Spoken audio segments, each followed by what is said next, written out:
Seigneur surtout. On est venu prendre des forces. On en a besoin. Voilà. On a besoin de force. Les forces se puisent en lui, dit la parole de Dieu.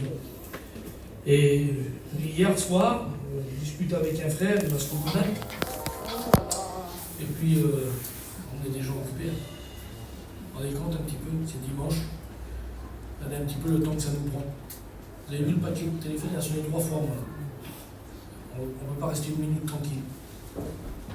On vit une vie compliquée quand même. Il faut dire la vérité, même le temps que tu veux donner, celui, parce qu'il te l'a pris, l'ennemi, le monde, la vie, les choses, c'est pas toujours les vilaines choses.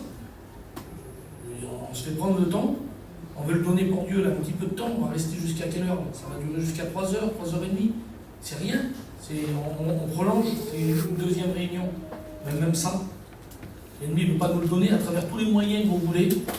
Il va vous éviter de passer un temps dans la présence de Dieu. Là. Vous savez pourquoi? Parce que c'est là qu'on remporte le plus de victoires. C'est là qu'on remporte le plus de victoires. C'est quand on est dans la présence de Dieu. Et même si ça semble... souvent on revient vers nous, et puis on parle à notre famille, puis on revient du jeûne, oui. C'est pas un jeûne que vous avez fait. On arrive vers nous, il est 3h30, il n'est pas un jeûne. Ben oui, parce que dans la vie, ça nous arrive de rester sans manger.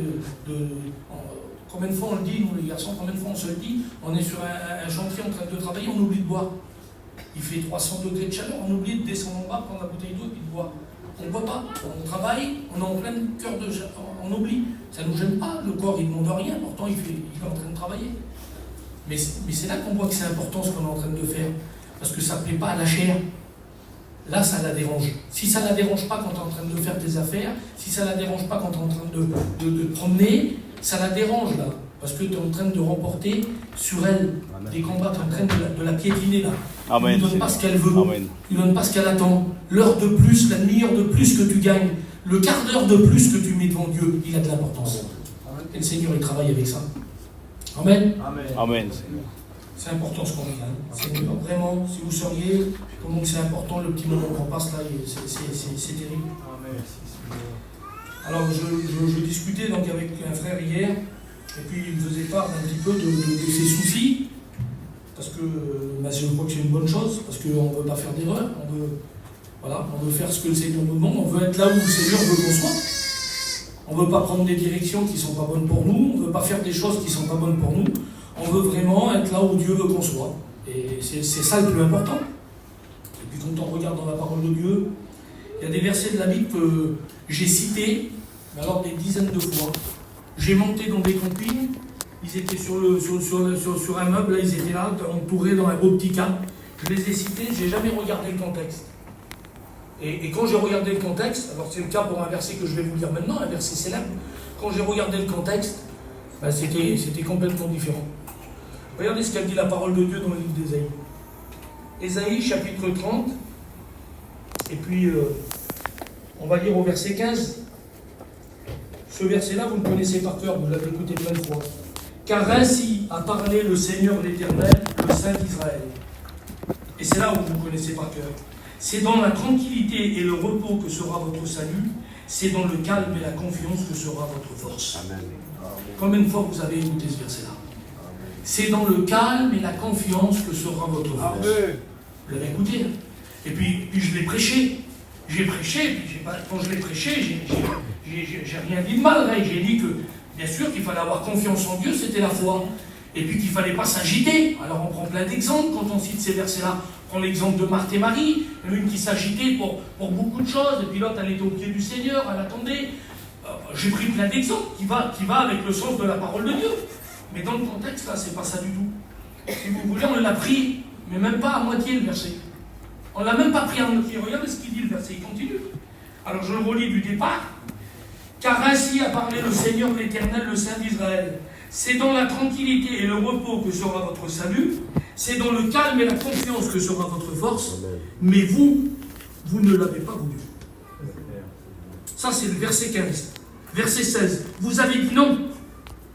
Nous prendrons des courses à cheval.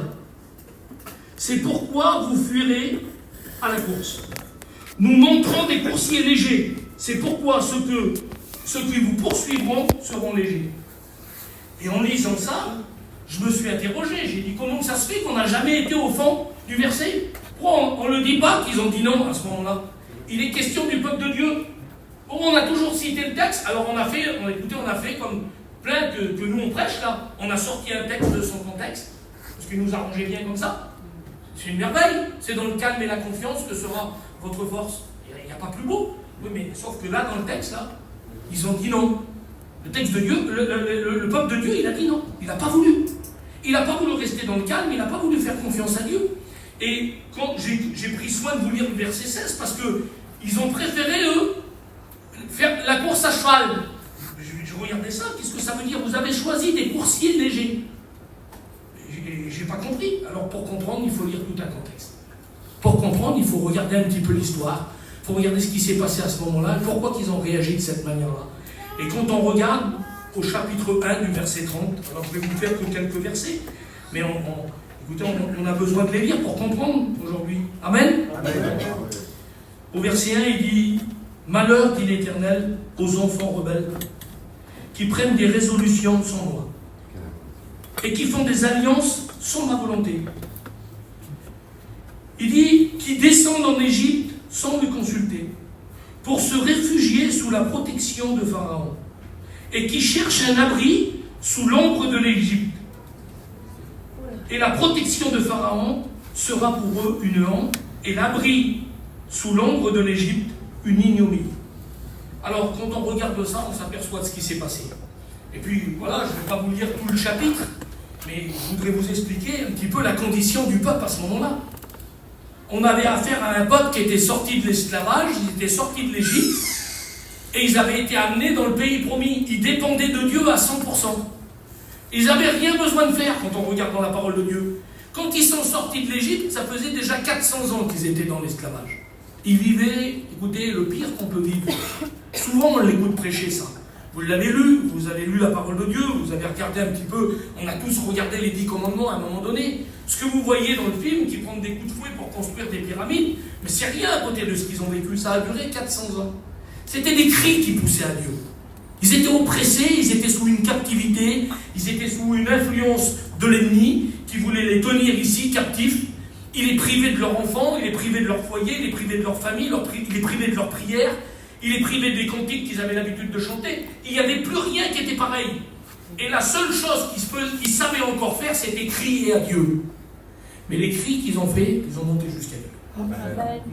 Et puis, on connaît l'histoire. Le Seigneur les a fait sortir à travers Moïse, le Seigneur les a fait sortir de l'esclavage. Et puis, bien sûr, c'est un parallèle, ça. Quand on écoute les frères nous prêcher ces histoires-là de la Bible, on sait que c'est un parallèle, ça. On sait que c'est un parallèle avec la grâce. Où la Bible, elle dit que nous, on était perdus par nos offenses. Le salut, pour nous, il était fermé. Il n'y avait aucun moyen de rachat par nous. Et notre destinée, c'était l'enfer. On le sait, ça. Et puis, un jour, le Seigneur est venu nous délivrer. Amen. Et il nous a fait sortir de l'esclavage, parce qu'on se croyait libre. Écoutez, on se croyait libre. On croyait qu'on était bien. Et puis le Seigneur nous a fait sortir de l'esclavage. Quand on a sorti de l'esclavage, on s'est rendu compte que c'était pas la vraie vie qu'on vivait avant. Et puis tout doucement, on a rentré dans la vie de Dieu. Et eux, ils sont rentrés. Ils dépendaient de Dieu à 100%. Et quand la Bible elle dit que quand ils sont sortis, ils ont mis du temps avant de parler contre Dieu. Ils ont mis du temps. Ah oui. Ils ont mis du temps avant de discuter contre Dieu parce qu'ils ne recevaient pas ce qu'ils voulaient. Ça s'est pas fait comme ça. Vous imaginez, il les a délivrés de 400 ans d'esclavage. Et d'un seul coup, ils se sont retrouvés libres, ils venaient de passer à travers la mer. La mer s'est ouverte devant eux, ils sont passés à pied sec. Ils sont arrivés de l'autre côté, les ennemis ont été, ils ont été recouverts par les flots. Ils ont mis longtemps. Hein. Ils ont mis 3 jours pour discuter contre Dieu. Vous lisez dans la parole de Dieu, John, 3 jours après, il parlait déjà mal contre Dieu. 3 jours après. Et puis il disait des choses, ça n'avait pas de sens. Il disait, il nous a fait sortir du pays là-bas pour nous faire mourir dans le désert. Vous imaginez un petit peu, alors qu'il venait de sortir de l'esclavage. Alors, je regardais un petit peu ça, puis je réfléchissais encore, là. Dernièrement, je disais, Seigneur, on n'a rien inventé. Hein. On est vraiment de la même nature que ce peuple. On est vraiment de la même nature qu'eux. Parce que par rapport à tout ce que le Seigneur nous a donné, par rapport de là où il nous a sortis, on ne devrait plus jamais se plaindre. On ne devrait plus jamais se plaindre. Écoutez, vous avez tout pleinement en lui, dit la Bible. Ça veut dire qu'on devrait lui faire confiance, On devrait, exactement comme on vient de le dire, on ne devrait pas se faire de soucis, on devrait rester dans le calme, on devrait attendre la bénédiction de Dieu. Comme un jour il a passé à côté de cette femme-là, Jésus a passé, il a dit, ne crains pas, crois seulement. Amen. Tu avais juste besoin de croire. Il était en train de dire, c'est pas la peine de faire des grandes choses, c'est pas la peine de... Non, crois seulement. Amen. Fais-moi confiance, ça voulait dire. Ça voulait dire, fais-moi confiance et moi je vais agir. C'était juste ça, on devrait agir comme ça, nous. Alors eux, écoutez voir, ils se levaient le matin, la Bible dit qu'ils faisaient tomber la manne du ciel. Vous n'avez jamais vu ça. C'est de la nourriture qui tombait du ciel pour eux. Ils se levaient le matin, et puis ils allaient là-bas, ils avaient 4 enfants à la maison, ils ramassaient pour les 4 enfants et eux, ils ramassaient ce qu'ils avaient besoin. Et puis ils mettaient là. Et puis le Seigneur, il avait donné une ordre, vous n'en mettrez pas de côté. La manne, c'était de la farine, on pouvait faire du pain, on pouvait faire des gâteaux, on pouvait faire plein de choses avec. Et puis c'était pas une farine normale, c'était la plus belle qu'ils avaient jamais vue. Quand ils l'ont vu tomber, la manne, ça se traduit par le mot qu'est-ce que c'est. Ils ne savaient même pas ce que c'était. Ils n'en avaient jamais vu. Ça n'existe pas sur la terre, la manne. On ne la cultive pas, on ne peut pas la faire pousser. Il n'y a pas d'endroit où on la récolte. Il n'y a pas la manne. La manne, elle n'existe pas, ce n'est pas un produit de la terre. La manne, c'est un produit du ciel. Amen. Et la bénédiction, la nourriture spirituelle qu'on est en train de prendre aujourd'hui, là, vous ne la trouverez pas. Vous ne pouvez pas trouver ce qu'on trouve là ici. Pour ça, je vous disais, il est important, terrible le moment qu'on passe là. Parce que même que tu ne vois rien, même que tu n'as rien ressenti, même que tu sors de la réunion et que tu n'as même pas été béni, mais tu as quand même pris des choses que tu ne trouveras pas dans le monde. Tu ne trouveras pas dehors. Tu ne le trouveras pas avec le plus beau des repas, le plus bel des endroits, les plus beaux jours de ta vie. Écoutez voir, je vais vous dire quelque chose, les plus beaux jours de ta vie. Je ne sais pas moi, quand les enfants sont nés, quand tu as pu faire un mariage à tes petits, des grosses réjouissances, des choses extraordinaires, ces plus beaux jours-là. La Bible elle dit que ce n'est pas comparable avec ce que le Seigneur il est dans un cœur. On va faire, ben oui, c'est pas la même chose. Là, c'est filial. C'est ce que la Bible elle nous révèle, c'est filial, c'est familial, c'est des belles choses. Et puis c'est dans le livre des Ecclésiastes qui nous dit de s'en réjouir de toutes ces choses-là. Mais quand ça vient du ciel, quand c'est divin, quand c'est la manne, on ne peut pas la produire. Possible de la produire. Tu pourrais mettre tout en œuvre, tu pourrais essayer de tout faire, tu n'amélioreras pas la vie de tes enfants. Tu ne donneras pas à tes petits ce qu'ils ont besoin dans leur cœur. Et même si tu aurais des sous comme la salle, là, et que tu pourrais leur acheter tout ce que tu veux, tu ne pourras pas. Pourquoi? Parce que ce n'est pas du matériel qu'ils ont besoin, ce n'est pas des choses charnelles qu'ils ont besoin, ce n'est pas du terrestre qu'ils ont besoin, c'est du ciel. Alors comment on fait pour donner le ciel à nos enfants? On ira passer 1 heure de plus. On ira passer 1 heure de plus. Et là on donne un petit morceau de ciel à nos enfants. Quand le Seigneur il a dit aux disciples qui étaient là, il dit Seigneur, renvoie-les, ils sont là, ils n'ont pas mangé, ça fait plusieurs jours, ils mouraient de faim les gens qui étaient là. Ils mouraient de faim. Il était conscient qu'ils mouraient de faim. Seigneur, il faut les renvoyer, il faut leur dire qu'ils retournent vers eux maintenant, ça fait déjà des jours qu'ils n'ont pas mangé. Mais il dit donnez-leur vous-même à manger. Le Seigneur est en train de leur faire réaliser, vous avez de quoi faire. Mais on n'a rien, Seigneur. Eux, ils se sont tournés vers le matériel. Se sont tournés vers le matériel. Et ils ont mis en évidence quoi? Les 5 pains et les 2 poissons là. Ils ont mis en évidence les choses qu'ils connaissaient. Ils ont mis en évidence la terre. Et toi, quand tu te creuses la tête, qu'est-ce que je pourrais faire pour améliorer les choses vers moi, Sonny? Je vais peut-être faire ça, je vais peut-être emmener mes petits là-bas, on va aller se promener là-bas, on va les emmener manger, je vais peut-être changer l'auto de mon petit, je vais acheter des belles baskets à l'autre là-bas. Ça va peut-être améliorer les choses. Ça, c'est les 5 pains, les 2 poissons. Il était en train de leur dire ça, le Seigneur. Donne-leur à manger du ciel. Parce que toi, tu as reçu le ciel. Et le ciel, on le puise ici, là. Amen. Et ces gens-là, écoutez, avec le temps, ils ont commencé à murmurer. Ils ont trouvé à redire. Et puis, quand ils mettaient en évidence des choses qu'ils n'avaient pas, vous savez ce qu'ils disaient sur l'Égypte? Ils parlaient de l'Égypte. Comment on fait pour parler de l'Égypte? L'ennemi, il arrivait à leur faire croire, mais vous n'étiez pas si mal en Égypte, finalement. Ah non, il y avait des légumes. Il y avait des oignons. C'est ça qu'ils disaient. Il y avait des oignons, tu vois pas la belle chose, quoi. Tu vois pas la belle chose, parce qu'au bout d'un moment, ils en ont eu assez. Excusez-moi du mot, ils en ont eu marre de la manne qui tombe du ciel. C'était toujours pareil. C'est toujours pareil. Alors, ça leur contentait plus à un moment donné. Ça suffisait plus. Alors, des fois, ça ne suffit plus. Vous avez vu, ça ne suffit plus. Ça suffit plus les réunions, ça suffit plus les jeûnes et prières. Ça suffit plus ces choses-là. On veut plus, nous. On veut plus. On voudrait un petit peu plus. Alors, le Seigneur, il leur a donné un petit peu plus. Il a fait tomber des cailles. Vous voulez de la viande? Vous voulez de la viande? Le Seigneur, il a tout, là. Le Seigneur, vous voulez leur montrer par là, si vous me faites confiance, vous pouvez tout avoir. Amen. Vous pouvez tout avoir. Vous pouvez tout avoir. Il suffit juste d'y faire confiance. Amen. Et là, dans le texte, il est en train de leur dire, vous n'avez pas eu confiance. Vous avez pas eu confiance, vous avez fait des choses sans me consulter. Vous avez pris des décisions, vous avez pris des directions sans me demander mon avis.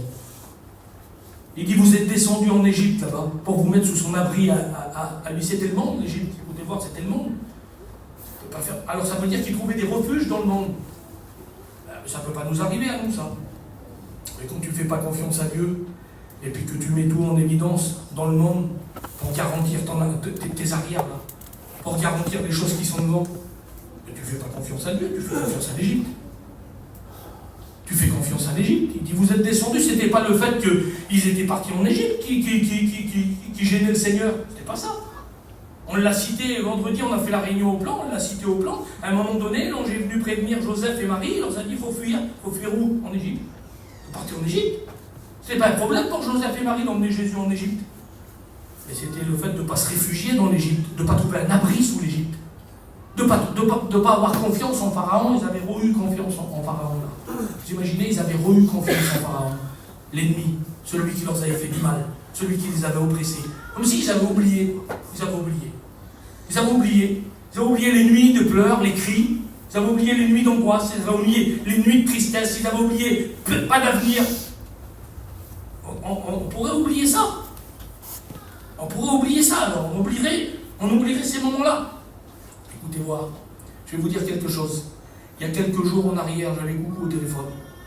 Et puis il me parlait comme il vous a parlé ce matin là. Et puis il me disait toutes ces choses-là. Il me disait, j'ai pas fait ça, j'ai pas fait ça, j'ai pas fait ça. Et je me revoyais moi, il y a 5 ans en arrière quand j'étais à l'hôpital là-bas. Et que le Seigneur, il me montrait toutes les choses qu'il y avait devant moi. Puis je disais, Seigneur, le mot qui revenait, c'est, en sortant de là, je ne veux pas en faire plus, je veux faire mieux. C'était fort dans mon cœur. Je l'ai partagé à beaucoup d'entre vous. Je disais, Seigneur, je ne veux pas faire plus. Je vais faire quoi de plus?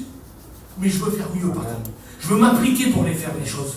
Je ne veux plus rentrer dans une réunion, m'asseoir sur la chaise, me gratter la tête, regarder maman, tourner dans ma Bible, prendre mon téléphone. Je ne veux plus le faire, ça. C'était ça, je ne veux plus le faire, je ne veux plus faire ça. Je veux rentrer dans la réunion, je veux la manger tout entière. Amen. Je veux prêcher avec celui qui prêche, témoigner avec celui qui témoigne, chanter avec celui qui chante. Je veux faire la réunion assis sur une chaise. Je ne veux pas faire les annonces, les frères. Je ne veux plus les faire, les annonces. Je veux pas prêcher. Je ne veux pas chanter, non. Je veux faire la réunion. Mais c'est ça qui est important. Ça veut dire quoi alors? Ça veut dire qu'il n'y a pas que les pasteurs qui font une réunion alors si c'est comme ça. Un chrétien, une chrétienne a fait une réunion aussi. Amen. Ben oui, parce que si quand le prêcheur il est en train de prêcher, là, toi tu dis Amen, Amen, Amen, t'es avec lui. Tu le vis le message. Tu vis l'autre qui témoigne, ça te fait du bien dans ton cœur, t'encourages l'autre à dire Amen. L'autre il dit Amen, l'autre il dit Amen. Tout le monde va dire Amen. Amen. C'est ça que Dieu nous appelle à faire. C'est ça que Dieu nous appelle à faire, c'est ça que Dieu nous pousse à faire. Et je disais, Coucou, tu te rends compte, je me revois il y a 5 ans en arrière. Mais quel dommage qu'il faut qu'on passe par là alors. Il faut qu'on soit moitié mort dans un hôpital. Il faut qu'on soit à 2 doigts qui te coupent la jambe. Vous ne voyez pas la catastrophe pour les garçons de 48 ans, ils vont couper la jambe. C'est catastrophique. Il faut arriver là. Et puis moi, ils sont venus vers moi, ils m'ont dit, je le disais encore hier, on mangeait vers Tyson, là. Ils sont venus vers moi, vous avez une tablette chez vous? Ouais, ben oui, mais je vais venir avec une tablette, vous allez dire au revoir à vos enfants. Qui était aussi, toi, ils nous ont amenés là où on était à la porte, là. À la porte de ça t'est fini.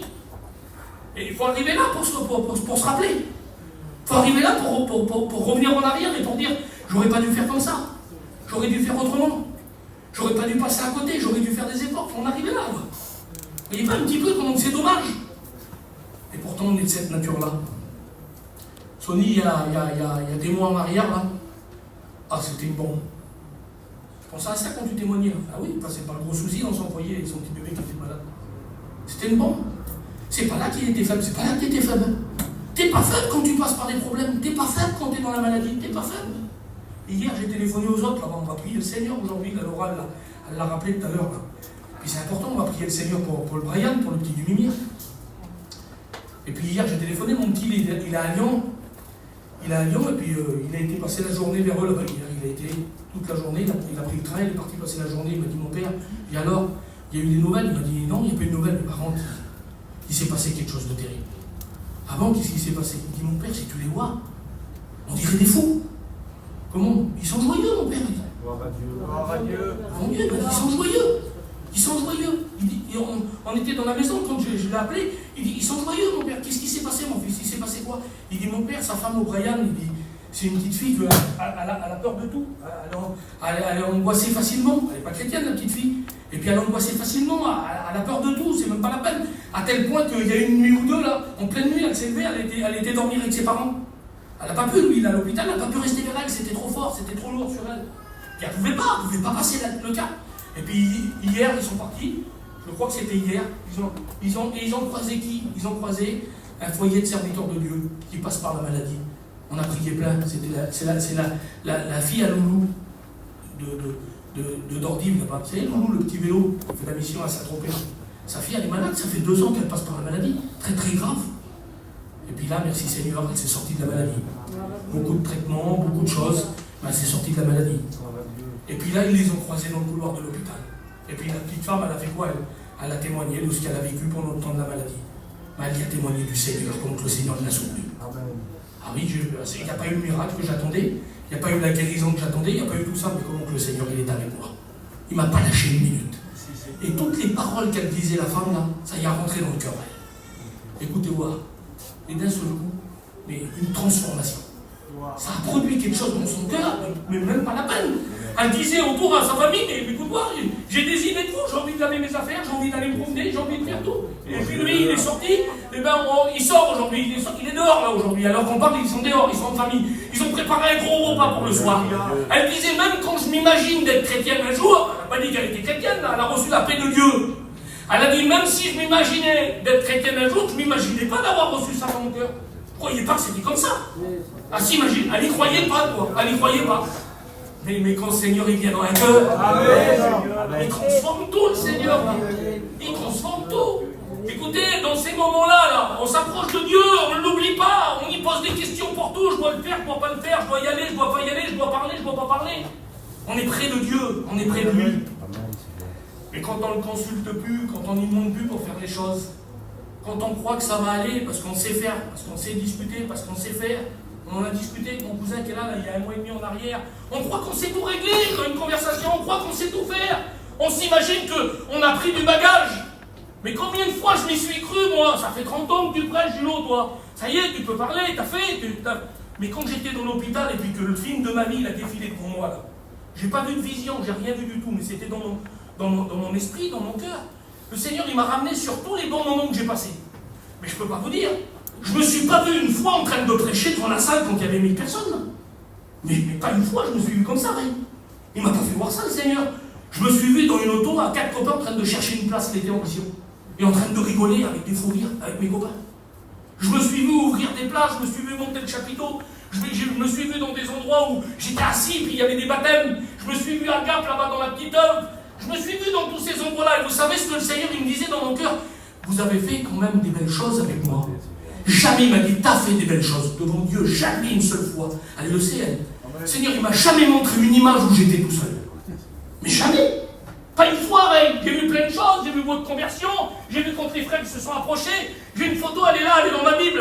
C'est la photo des Caraïbes, le plus gros service de baptême qu'on a fait. Elle est dans ma Bible, elle ne sort pas de ma Bible, elle est là. Le Seigneur m'a montré tout ça, mais jamais j'étais tout seul, à aucun moment.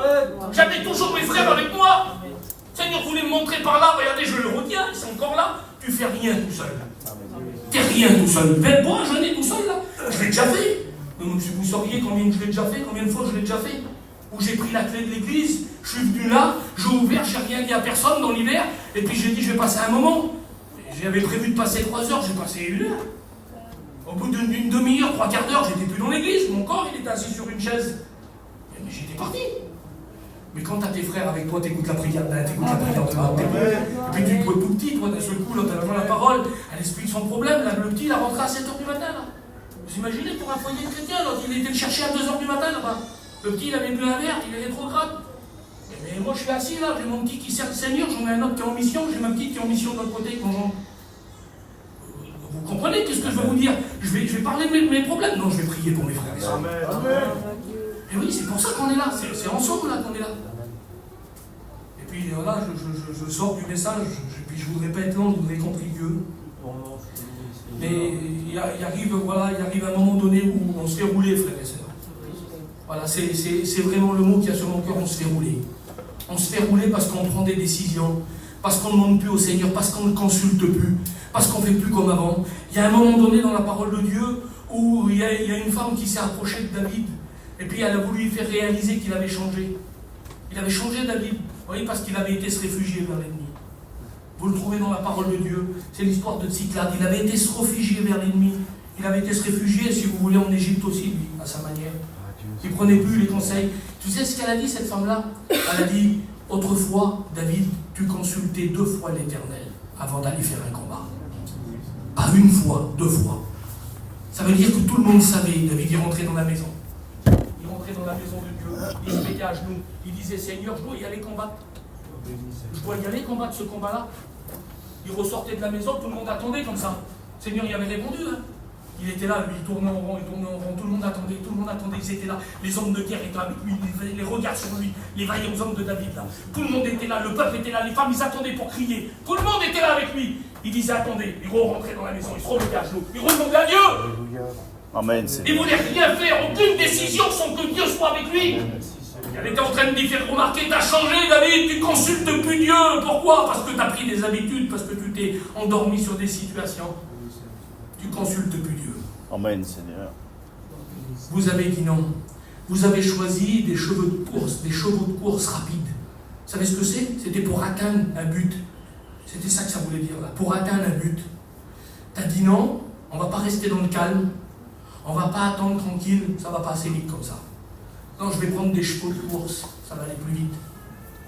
Et il dit ceux qui sont derrière toi, qui veulent t'attraper, eux aussi ils viendront à la course. Parce que c'est ce que tu as choisi. Moi je t'avais dit de rester dans le calme. Je t'avais dit d'avoir confiance en moi. Il dit tu as choisi des montures légères, ça veut dire des chevaux, c'était des chevaux particuliers, les chevaux légers. Des chevaux qui ils étaient affinés, ils avaient été élevés d'une certaine manière, c'était des races spéciales, ils étaient légers, ils couraient plus vite, ça allait encore plus vite. Ça, c'est la légèreté que l'ennemi veut nous donner. Parce que ça ne va pas assez vite. Il nous propose un évangile rapide aujourd'hui. Vous avez vu, c'est un évangile rapide aujourd'hui. Les frères, les étudiants, là, aujourd'hui, l'ennemi veut vous proposer un évangile rapide. Tu prends ton téléphone, tu vas sur Google, en 2 minutes, tu as un verset, en 2 minutes, tu as une signification, en 2 minutes, tu as une explication sur un texte, tu as tout ce que tu veux en 2 minutes maintenant. Ça, c'est rapide, ça. Ça va vite comme ça. Il dit, ça sera plus rapide pour toi quand l'ennemi va venir à côté de toi. Parce que tu as choisi la rapidité. Parce que tu as choisi la légèreté. La légèreté. Soyons pas des chrétiens légers. Amen. Écoutez, soyons pas des chrétiennes légères. Chrétien léger, une chrétienne légère, c'est « Ah, c'est pas grave ça. Ah, c'est pas grave. Ah, ça sert à quoi? Ah, il fait chaud. Hein. On va plutôt aller à la plage, on va aller se baigner. On a toute la semaine pour aller se baigner. On a toute la semaine pour aller à la plage, on a toute la semaine pour faire des repas, on a toute la semaine pour aller se promener. Là, c'est le jour que le Seigneur nous donne pour se mettre à part avec lui. Soyons pas légers, Seigneur, soyons pas légers. Ne cherchons pas que les choses ils aillent vite. Vous avez vu quand on perd courage, là, parce que ça va pas assez vite. On attend. Tu fais rien, Seigneur. Tu fais rien. Ça va pas vite, là, la bosse quand même pour le petit. Faut dire la vérité, ça fait un moment, ça va pas vite. Ah oui, mais le Seigneur, il commence une œuvre, il la rend parfaite. Amen, Seigneur. Il faut y faire confiance. Voilà, le Seigneur, il nous demande d'y faire confiance. Voilà. Alors des fois, tu voudrais que ça aille plus vite, on voudrait que ça fasse les choses. On croit qu'en faisant d'une certaine manière, il n'y a pas de manière, il n'y a pas de méthode. Non, on y fait confiance. On vient prendre des forces. Il a besoin de nourriture, tu es en train d'en prendre. En train de remplir chez toi, tu prendras de nourriture. Et puis tu vas pouvoir donner à manger à ceux qui sont autour. Pour toi aussi, Bernadette, là-bas. Tous les rétrogrades qui sont autour de toi, toute ta famille là-bas. Et bien là, tu viens prendre des forces. Amen. On prend des forces aujourd'hui, les frères et sœurs. On vient prendre ce qu'on a besoin pour donner demain. On en a besoin de pleine force. Alors le Seigneur va nous aider, le Seigneur va nous bénir. Alors maintenant, on peut le prendre, le texte. Cependant, c'est beau, verset 18. Regardez ce qu'il dit. Cependant, l'Éternel désire vous faire grâce. Amen. Ça veut dire, c'est important parce que ça veut dire, même si tu as mal agi jusqu'à maintenant, même si tu n'as pas fait comme il fallait, même si tu t'es tourné un petit peu vers l'Égypte, même si tu as cru que tu garantissais un petit peu tes arrières, même si tu as fait les choses d'une certaine manière, il dit cependant. Voilà. On ne comprend pas, ça veut dire on ne comprend pas, parce que nous on n'aurait pas fait comme ça. On ne comprend pas, on n'aurait pas agi comme ça. Mais l'Éternel désire te faire grâce. Le désir, c'est de te faire grâce à toi. Regardez ce qu'il dit. Il se lèvera pour vous faire miséricorde. Car l'Éternel est un Dieu juste. Heureux ceux qui espèrent en lui. Amen. Heureux ceux qui espèrent en lui. L'Éternel désire te faire grâce. On va prier Dieu maintenant.